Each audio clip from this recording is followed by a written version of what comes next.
hand off from there to Richard, my neighbor. Okay. Thank you, Emily. Okay, Richard, do you want to give a quick introduction to yourself? Thank you. I'm not sure you can hear me. Oh, I don't think we can hear you. A little bit. Something's wrong with your microphone, I think. Maybe you could also call in with your phone. You could mute yourself here and then leave the audio, leave your video going, and then call in with your phone. You could dial with your phone, and then we could maybe you could use your phone to call in, but we can't hear you. But you could leave the video going. Just leave the audio, and then yeah, and then Kevin, do you want to do a quick introduction to yourself? Sure. Hi, everybody. Been a Palo Alto resident since 1960, College Terrace since '66. I remember going to the library when I started kindergarten at Escondido in the fall of 1964. So this is very near and dear to my heart. Returning to the community full-time as I'm just retiring, and determined to make sure that we keep this cultural icon in place, not just for my generation, those that can afford now to retire and volunteer, serve their time, but also for all the little kiddies that are now in the neighborhood that I used to be a few years ago. So it's very important that we keep it going. So I'm here to help not only volunteer, but organize a group of College Terrace residents to make that happen. Thank you for joining. Wendy Cook, do you want to do a quick introduction to yourself? Wendy, well, may know James. Can you you're a little bit quiet. Can you hear us okay? I can hear you. Can you hear me now? Yeah, we can hear you, but you're very quiet. Okay. I'll turn it over to James since he's louder than I am. Sure. Louder, but not as great. Happy Mother's Day, everyone. Happy Mother's Day. Thank you for joining. So yeah, I really loved what Emily said, and we, it's definitely a center part of the community, the library. Our kids, spent lots of time there, and I know lots of kids do there as well. And for some people, it's their only access to the internet. Having the computers there to use. And furthermore, I just want to add, I was on the board of the CTRA for several years, like you, Greg, and we often use the library for our meeting space, and it's the only city-owned meeting space for the CTRA, which is very active and important community organization. I was president for 4 years, so I definitely understand the need there. Thank you.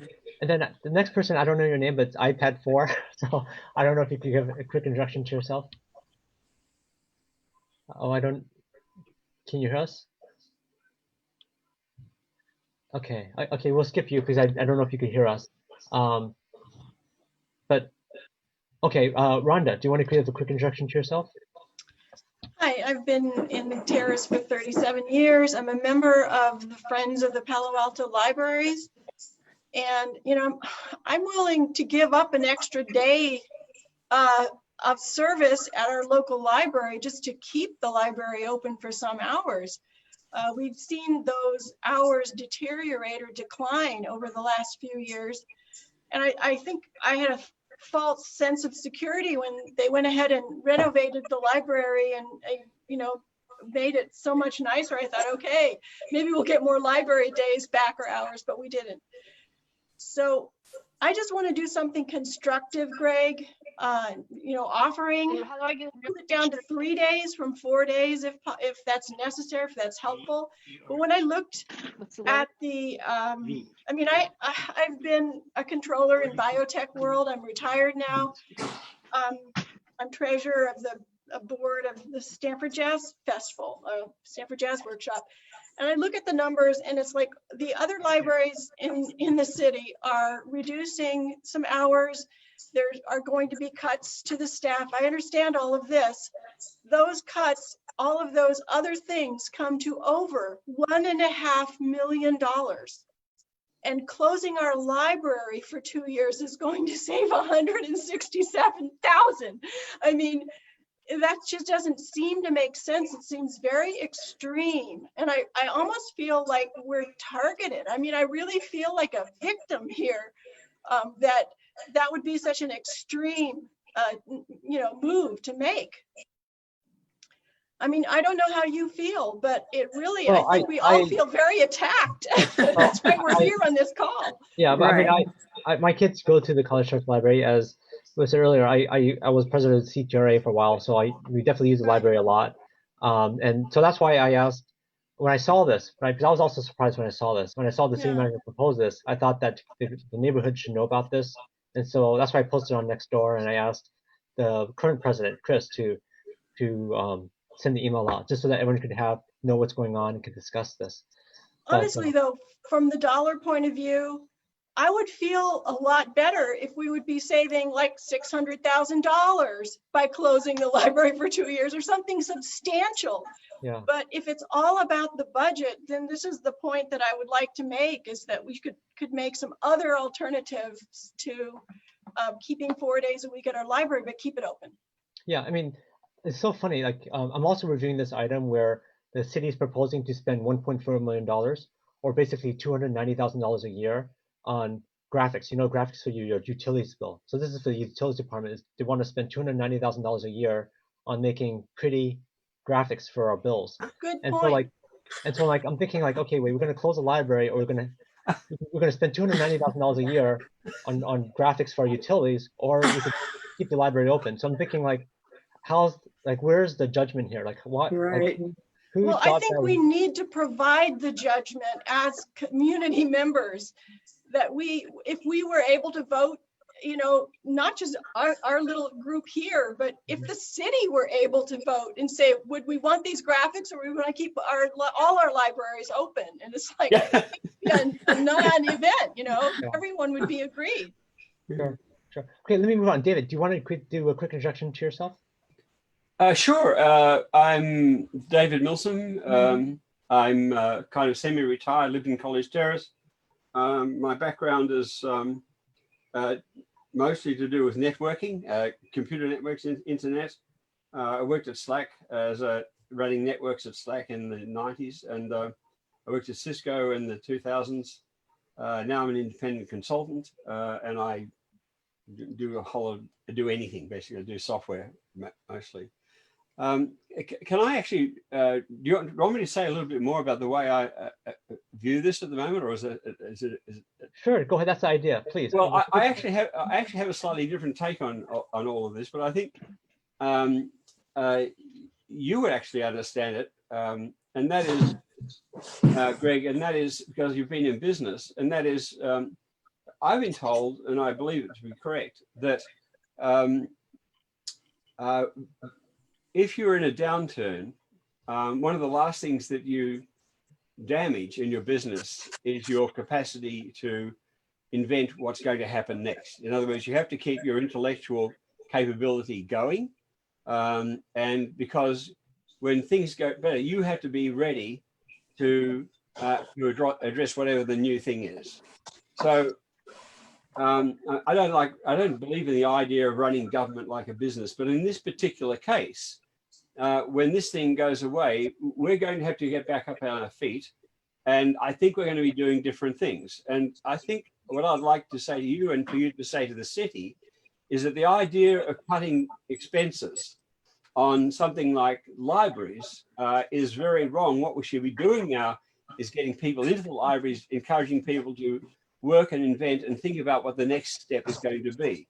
So the library is the wrong thing to attack if you're going to cut costs, because it's a bare essential to getting back on our feet, I think.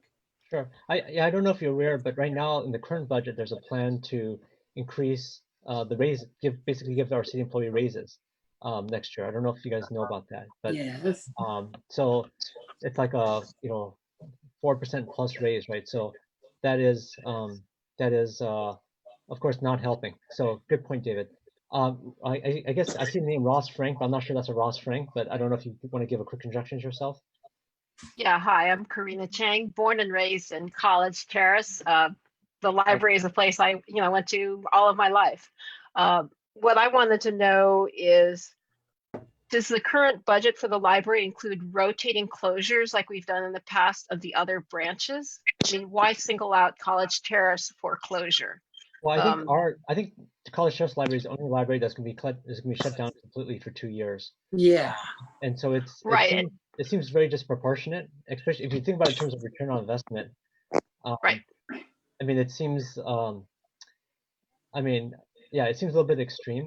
I mean, so I mean, I think in terms of like saving money, because that's where the question is. Well, if you don't close the College Terrace Library, where can we get the money? Well, we could not spend the money on graphics for our utilities bill, right? Agreed. I don't think that's the right thing. Or I don't know if you know, but like in Palo Alto, in city government, we have one manager for every 4 employees.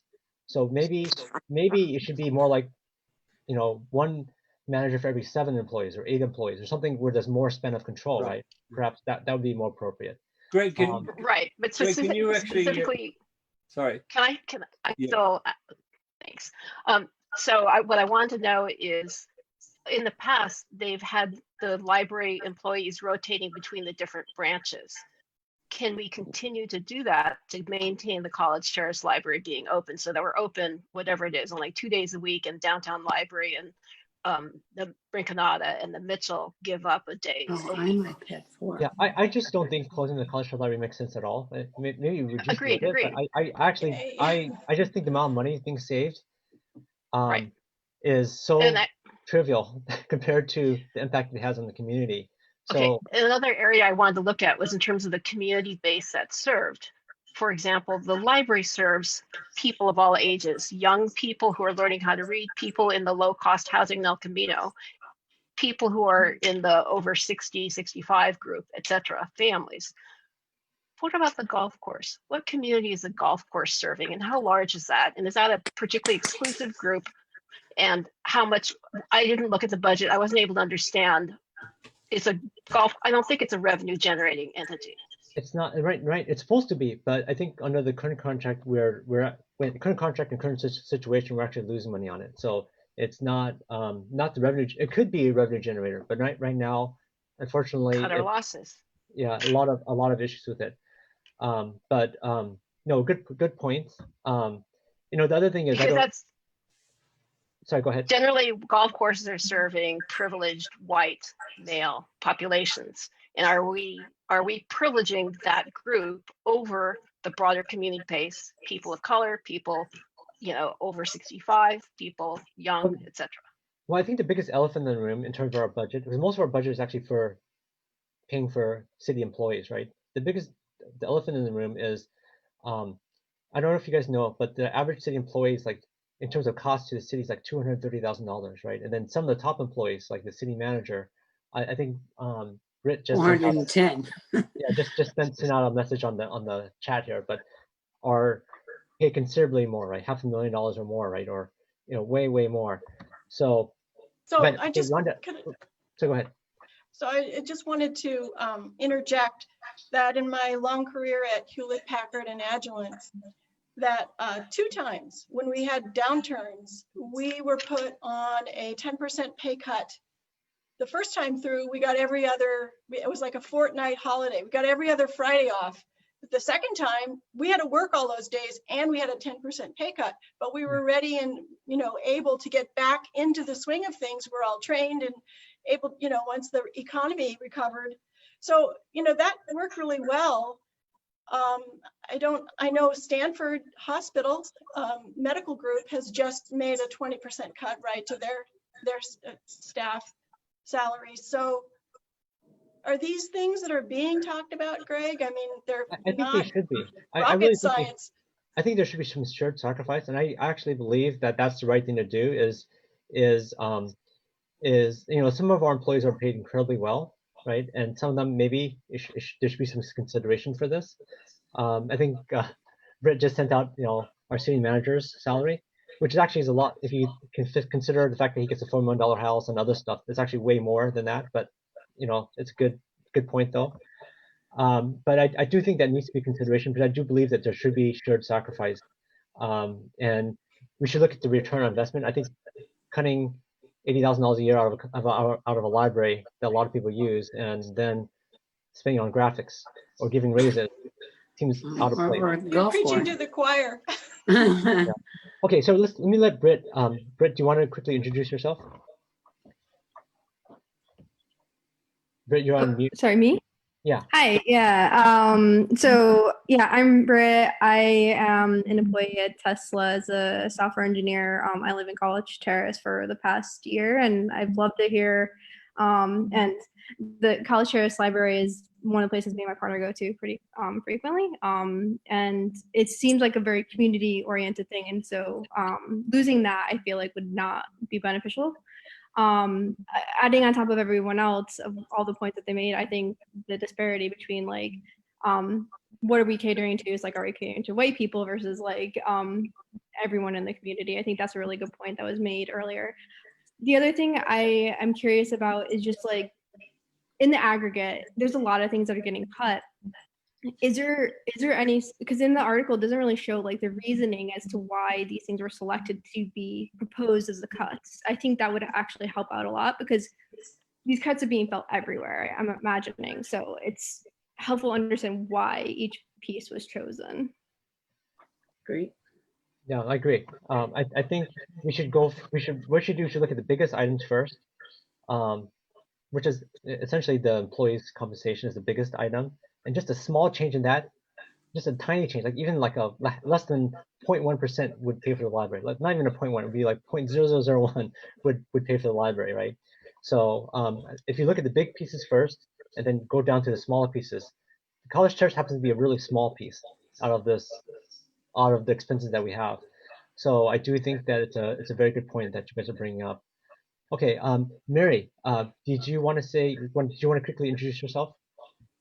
Hi, I'm Mary. I live at Stanford and I've been here for 40 years. And I probably have been at College Terrace Library at least twice a week until the pandemic. And I love going there. And I have walked 4 dogs in the park over the many years. To me, of the many branches, 5 now, I think it is my favorite.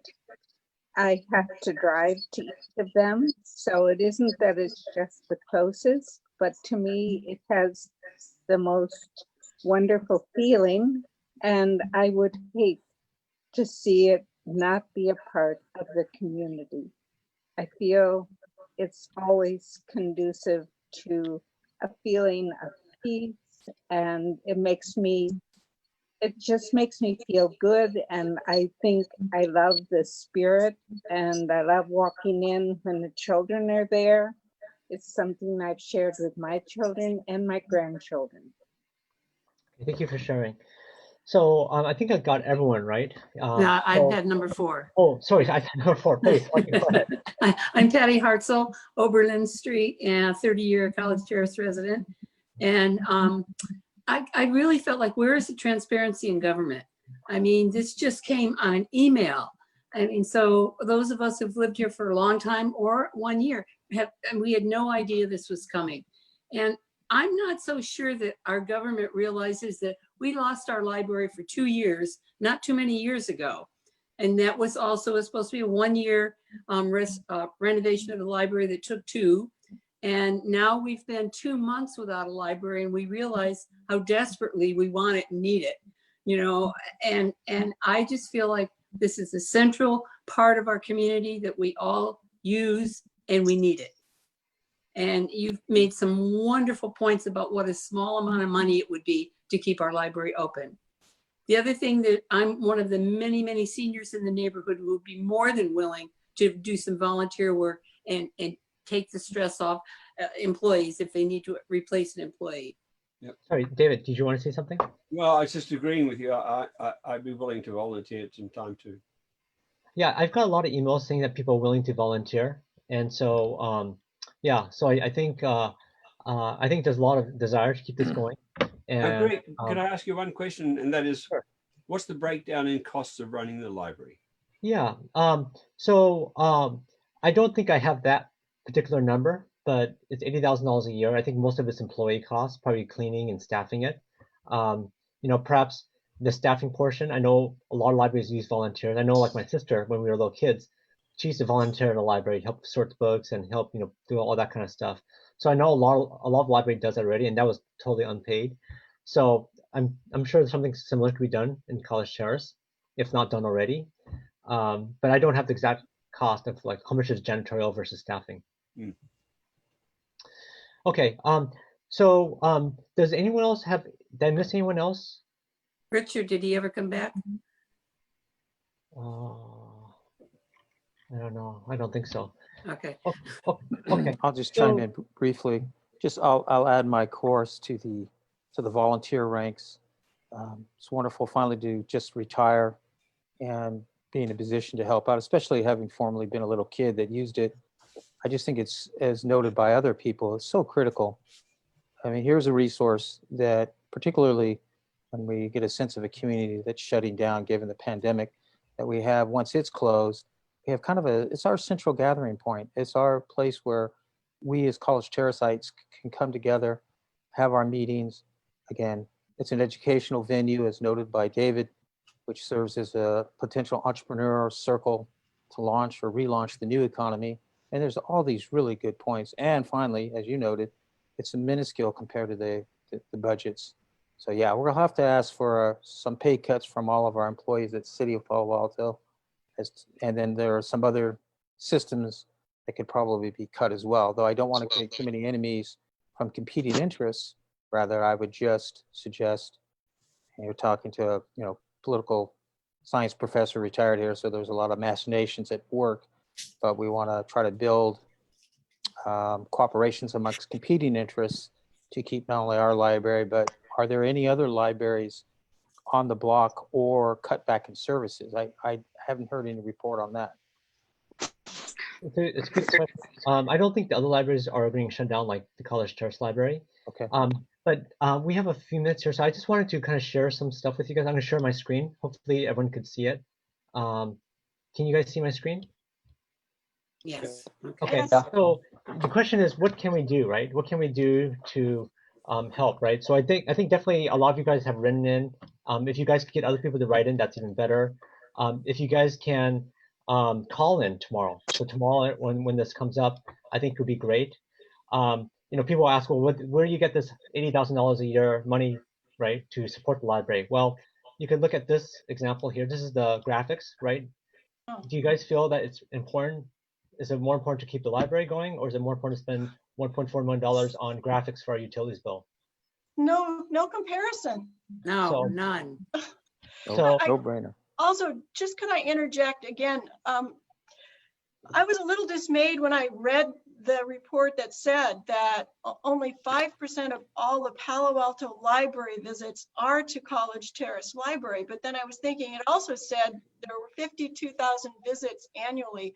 And I was wondering, if you look at our neighborhood, I mean, this is just an argument, another way to come at it from whoever is really on a bent to close it.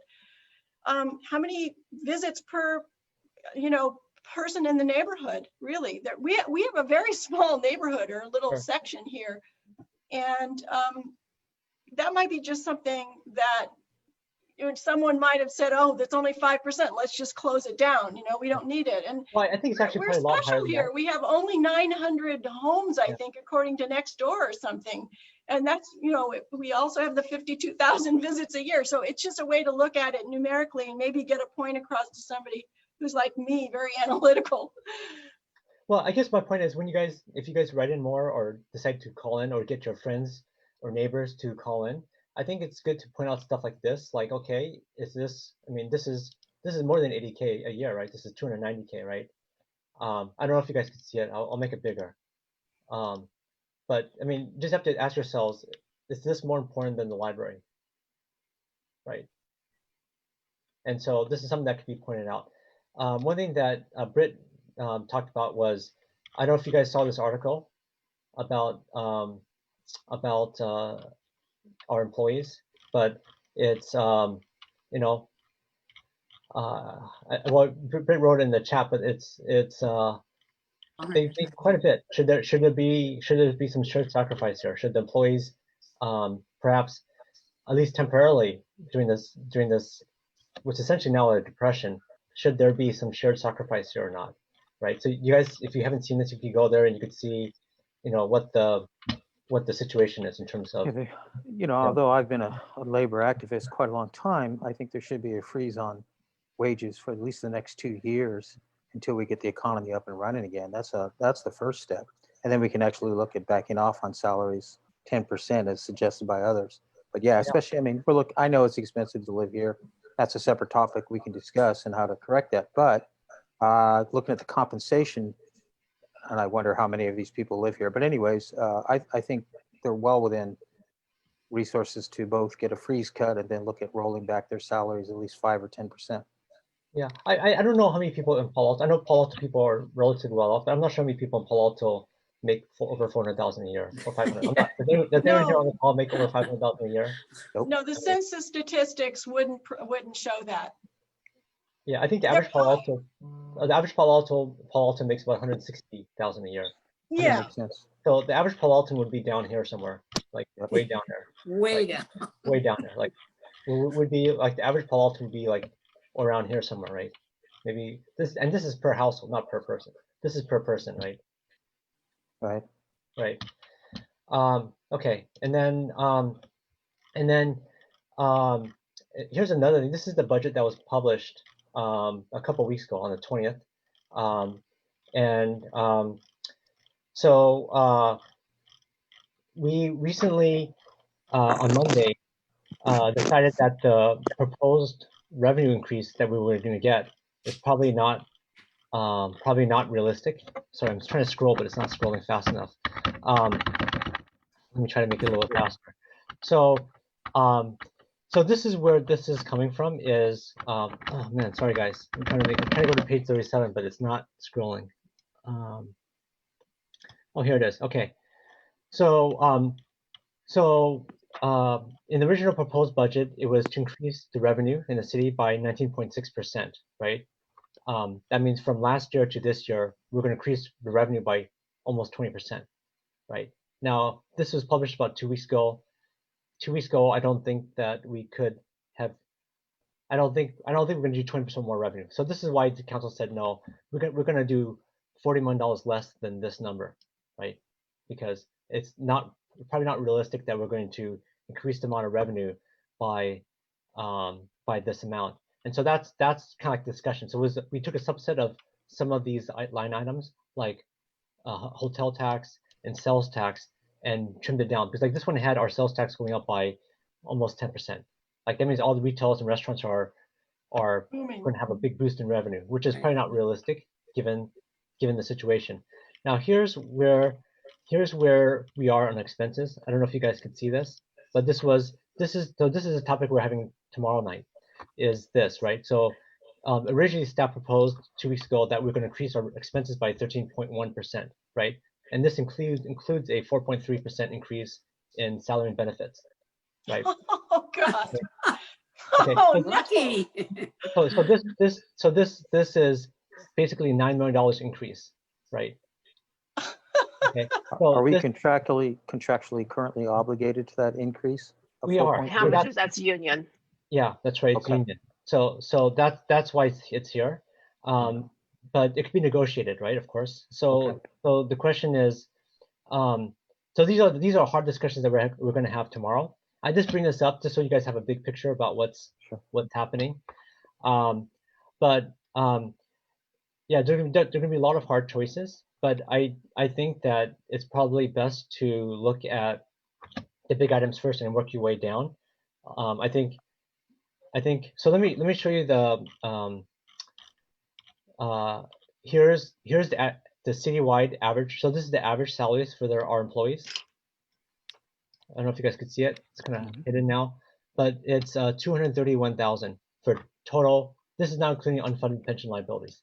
So 231,000 is the average, right? Total cost to the city. And so if you compare this number to last year, it's about a 5% increase, 5-6% increase. Hey, Greg, we're running short on time, so we should try to wrap it up. Okay. Anyways, I just wanted to present these top level things. You guys could see the numbers yourself. I just want to introduce this topic to you. I think what's important right now is to stay engaged. And so if you have time to call in tomorrow or encourage your neighbors to call in, I would do that. If you have time to talk to your other council members on this, I think it's great. Is that a city meeting, is it? Richard, could you explain how residents participate in speaking at the council meeting? Could you just explain that process? So I can people know? email everyone with that information after this meeting. Excellent. Thank you. Yeah. And thank Thank you, you. Greg, for establishing some excellent talking points for all of us to bring to the council tomorrow. Yeah, and thank you guys for Greg, sorry. participating on this topic. I really appreciate it. Thank you, Greg. Thank you. Thank you. Thanks, Okay, Greg. have a great See you, weekend. Greg. Happy Mother's Day to everyone. Okay, bye-bye. Hi, Karina. Bye. Good to see you. Good to see you too.